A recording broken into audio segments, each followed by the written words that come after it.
Muito boa noite, está no ar a última edição do Band Eleições desta temporada. No próximo domingo, vamos eleger os novos prefeitos e vereadores da grande maioria das cidades brasileiras e também definir os candidatos que poderão se enfrentar em um segundo turno, marcado para o dia 29 deste mês. Desde o mês de agosto, a Band semanalmente preparou programas especiais para levar até você informação sobre os candidatos, as mudanças na justiça eleitoral por conta da pandemia, a segurança e, claro, as propostas daqueles que pretendem assumir cargos a partir do dia 1º de janeiro. Para esta semana, vamos acompanhar a análise de diversos jornalistas que acompanharam o dia a dia desta campanha eleitoral realizada em plena pandemia.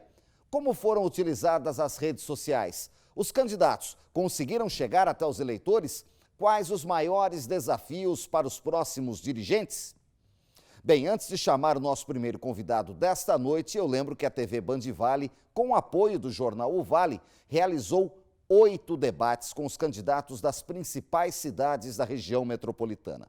Respeitando todas as questões sanitárias, a Band manteve a tradição e realizou o confronto de ideias para que você possa fazer a melhor escolha na hora do voto. E por falar em jornal O Vale, o jornalista Guilhermo Codazzi, editor-chefe do jornal e do site O Vale, é quem começa o nosso primeiro convidado. Ele, que esteve em várias semanas comigo aqui no estúdio, hoje gravou uma análise de como foi a campanha na região metropolitana nesse período de pandemia. Oi, Guilherme, boa noite.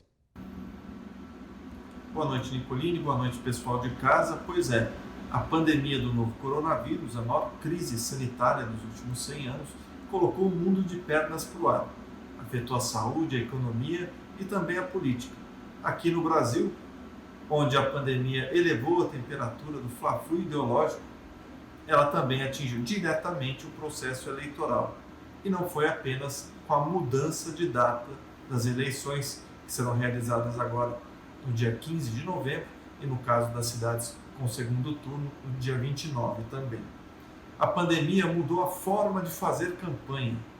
Os candidatos tiveram que ir atrás de corações, mentes e likes. Isso porque esta é a campanha mais digital da história.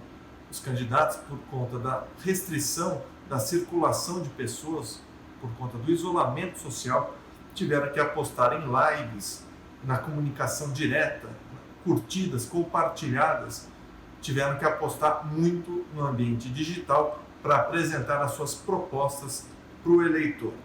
Isso causa mudanças no cenário. De acordo com especialistas, diferentemente do que aconteceu em 2016, quando tivemos a menor taxa de reeleição da história das eleições municipais, a expectativa é que tenhamos um maior número de reeleições em 2020. Isso por quê? Porque quem está no cargo, os prefeitos que estão no cargo, tiveram mais exposição, além de ter mais tempo para mostrar o trabalho, ao longo de 2020 tiveram também mais exposição por conta das notícias, do noticiário que foi dominado pela Covid-19. Em contrapartida, os adversários, os rivais, tiveram pouco tempo, têm as restrições que impedem que eles possam fazer campanha, que eles possam atingir, mostrar ao eleitor o seu plano para o futuro das cidades. Além disso, temos também um número muito maior de candidaturas, isso por conta da mudança na legislação que impede, a partir dessa eleição, as coligações para eleição proporcional. Tivemos então uma explosão no número de candidatos a prefeito. Um outro ponto que fica aí, a gente vai conhecer apenas após a votação, é o temor de uma abstenção recorde. Bom, essas foram algumas das mudanças nessa eleição, essa que é a maior eleição da história da RM Vale. Nosso voto é que a democracia prevaleça. Boa noite, Nicolini, boa noite, pessoal de casa. Obrigado, Guilherme. No próximo domingo, então, milhares de eleitores vão às urnas e ainda dá tempo de buscar informações sobre os concorrentes às prefeituras e câmaras da região para que o voto seja consciente.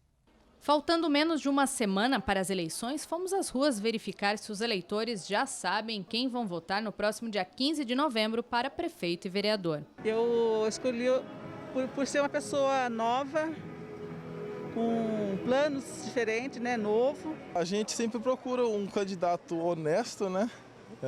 E acreditando numa melhoria quanto à saúde mesmo, à educação. Pesquisar o histórico do candidato, analisar a afinidade política, conhecer o partido e as propostas são alguns pontos importantes. Eu analiso a trajetória dele até aqui, ver o que ele já conseguiu fazer e o que ele pretende fazer, se tem coerência no que ele está oferecendo para a gente. Esse candidato que está se apresentando para ser prefeito da cidade ou apresentando para ser vereador, qual é a sua história pessoal, na sua trajetória enquanto cidadão e enquanto profissional? Qual é o comprometimento que ele tem com coisa pública? Ele participou da associação de moradores, ele participou da vida da comunidade do bairro, ele é alguém que tem um histórico de preocupação com políticas públicas. Outra forma do eleitor conhecer um pouco mais sobre o postulante é através da propaganda eleitoral gratuita e os debates. São de suma importância para que o eleitor possa ter um conhecimento melhor das propostas dos candidatos. Ainda que o formato do debate seja uma coisa rápida, de respostas rápidas, mas dá para a gente poder ter uma visão mais coerente, mais orgânica, de quais são os projetos e qual é o foco, qual é a prioridade de cada candidato. A Band realizou o debate com os principais candidatos de 3 das 4 cidades do Litoral Norte. Todos repercutiram muito e foram retransmitidos pela Band Vale FM Litoral em 98,5. Quem traz a atualização das notícias do Litoral Norte é o Conrado Balucci, que gravou para a gente a expectativa dos últimos dias de campanha no litoral. Tudo bem, Conrado? Tudo bem, Nicolini? Há poucos dias das eleições municipais, o Litoral Norte já respira a expectativa para saber quem serão os próximos postulantes ao cargo de prefeito das 4 cidades aqui da região. A expectativa nas ruas é grande e muito trabalho também sendo realizado pelos candidatos. O que a gente percebe por aqui, Nicolini, embora estejamos passando por um momento de pandemia e diversos protocolos sanitários a serem seguidos, estas regras não estão sendo obedecidas em maioria pelos candidatos às prefeituras do Litoral Norte. São diversos comícios, reuniões, todos com aglomerações, pessoas sem máscaras, as pessoas se abraçando, se cumprimentando, como se não houvesse mais coronavírus, como se a vacina já estivesse sendo distribuída normalmente. Essa é uma questão que nós reparamos bastante aqui no Litoral Norte. A expectativa também, Nicolini, é de abstenção alta, até por conta da obrigatoriedade da biometria e também por conta destes horários de pandemia e as novas restrições para a votação, as pessoas estão um pouco cautelosas. Então, aquelas que ainda estão se dispondo a ir até os locais de votação, os candidatos estão unha a unha tentando conquistar estes votos na reta final. Para se ter uma ideia, nas eleições de 2018, o Litoral Norte teve mais de 246 mil eleitores aptos para votar. A estimativa deste ano são aproximadamente 280 mil eleitores que podem ir às urnas para escolher prefeito e vereadores aqui na região. Expectativa também de final de semana de praias cheias aqui na região, conforme tem acontecido nos últimos finais de semana. Especulação hoteleira em alta e também imobiliária por todo o Litoral Norte. As eleições terão cobertura completa aqui no Litoral Norte pela Band Vale. A gente acompanha o pleito eleitoral ao longo de todo domingo na programação das rádios Band Vale FM, Band Vale Litoral e também na tela da TV Band Vale. Ok, Conrado, obrigado. Quem também traz uma análise sobre as eleições 2020 e a expectativa para esse domingo é o jornalista Elcio Costa. Com a experiência de ter trabalhado em várias campanhas nos últimos 40 anos, inclusive com alguns candidatos, dessa vez o jornalista não esteve na linha de frente, mas é claro, acompanhou toda a campanha de perto, inclusive colaborando aqui com o nosso Band Eleições. E agora ele traz um balanço da campanha de 2020. Seja bem-vindo, Elcio. Olá, Nicolini. Olá também a todos aqueles que nos acompanham neste último Band Eleições antes do dia D, 15 de novembro. É sempre um prazer conversar com vocês. Bom, daqui a 3 dias nós vamos encarar uma eleição atípica disputada ainda sob o impacto, sob os efeitos da pandemia do novo coronavírus, um fato que virou a vida da gente de cabeça para baixo. Esse ano confuso de altos e baixos deixou o tema eleições para segundo plano para muita gente. Isso faz com que o TSE ainda tema uma abstenção acima da média no próximo domingo. Nós vamos saber isso no dia 15.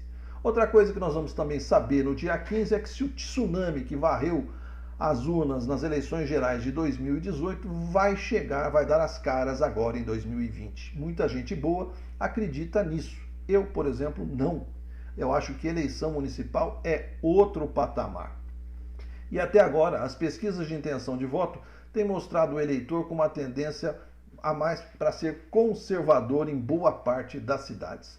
Isso tem ficado nítido nas pesquisas, levantamentos e trackings feitos, por exemplo, em São José dos Campos, em cidades fora da região, como Santo André e São Bernardo, onde os prefeitos também disputam a reeleição. Em cidades como Santos e Salvador, quando os prefeitos já estão em segundo mandato, os candidatos apoiados por eles também estão em posição de vantagem. Mas veja bem, isso não é regra, muito menos pode ser tendência. Pesquisa que vale realmente é a pesquisa de 15 de novembro, e nesse voto a voto é que devem ser decididas eleições acirradas em Taubaté e Jacareí, por exemplo. Taubaté, seguindo uma tradição da cidade, tem uma eleição tensa e nesse ano parece que vai repetir 2008, com 3 candidatos com chances reais de ir para o segundo turno. Um deles, Lorene Saldi ou Eduardo Cursino, vai ficar de fora. Qual será? Bom, o eleitor vai decidir. Seja qual for o resultado, Nicolini, é bom mesmo a gente ir votar e garantir essa democracia, a nossa democracia. Reafirma a opção do brasileiro pelo voto democrático e, quem sabe, com a nossa participação, a minha, a sua, de quem está nos assistindo, a gente também ajude a melhorar a política que está num viés de baixa. Sem esquecer também o voto para vereador, muito importante, aliás, importantíssimo para o destino das nossas cidades. É isso aí, Nicolini. Boa noite para você, boa noite para quem está nos assistindo, boa eleição e que das urnas de domingo saiam cidades melhores para todos nós. Obrigado. É o que esperamos, Elcio. Antes do intervalo comercial, uma dica importante. Fique atento à ordem de votação na urna eletrônica. O eleitor primeiro vai votar para o candidato a vereador e depois para prefeito. Ele sempre vai precisar digitar o número do candidato e apertar o verde para confirmar. Se você tem dúvidas, uma ferramenta para levar para a urna eletrônica é a chamada colinha. Um papel com os nomes e números dos candidatos em ordem de votação e que pode ser consultado no momento do voto. Essa prática é permitida no papel, mas é vedada em celular ou em qualquer meio eletrônico. Eu lembro você também que não é permitido levar nenhum aparelho eletrônico para a cabine de votação. Neste ano, o Tribunal Superior Eleitoral recomenda que você leve uma caneta para assinar a ata de votação por causa dos protocolos da Covid-19. Depois do intervalo, tem mais análises e informações no Band Eleições desta semana. Até já!